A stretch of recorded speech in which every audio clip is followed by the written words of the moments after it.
रियासत कर्नाटक के शोहरत याफ्ता जिले बीदर के जनाब Mohammed Shahid Ali, president Bidar youth empowerment ने आज एक मीडिया कॉन्फ्रेंस में बताया कि जिले के सारे मुस्लिम कब्रिस्तान ज़बोहाली का शिकार बन गए हैं, जिनमें रोजाना कुत्ते, भैंसें, बकरियां और दूसरे जानवर आ जाते हैं और खबरों की बेहुरमती करते हुए फुजला कर देते हैं। कई वक्तों में तो ऐसा भी देखने में आया है कि कुत्ते मरकर सड़ गए और उनमें कीड़े पड़ गए, कोई पुरसाने हाल नहीं रहा।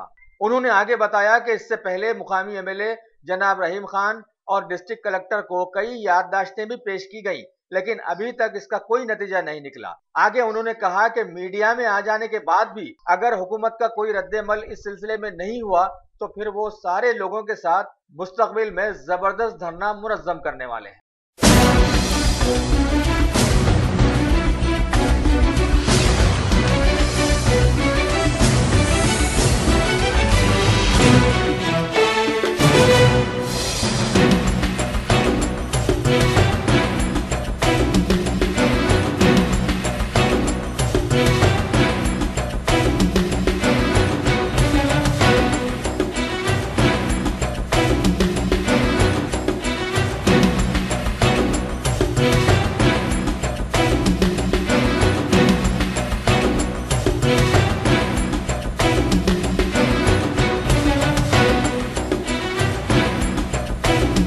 मैं बीदर यूथ एम्पावरमेंट एसोसिएशन का प्रेसिडेंट हूँ। सबसे पहले ये ऑर्गेनाइजेशन किसी पॉलिटिकल पार्टी से कनेक्ट नहीं है, सोशल वर्किंग और पब्लिक इश्यूज़ के लिए है।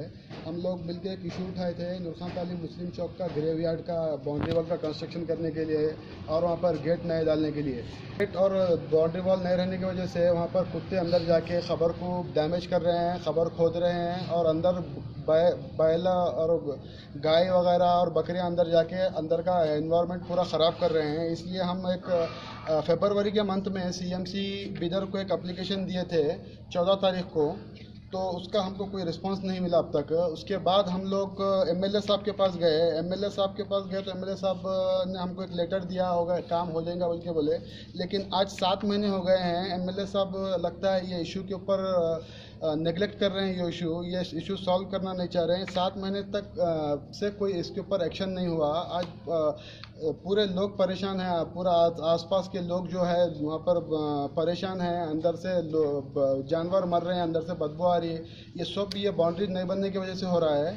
इसको जल्द से जल्द बाउंड्री बनाना बल्कि हमारा जो डिमांड है, ये कब्रिस्तान की बाउंड्री इमीडिएटली इसका 2 महीने के अंदर काम होना और उसके नए गेट बैठना और अंदर एक लाइट का एक इंतज़ाम होना, एक हाईमॉक्स लाइट का।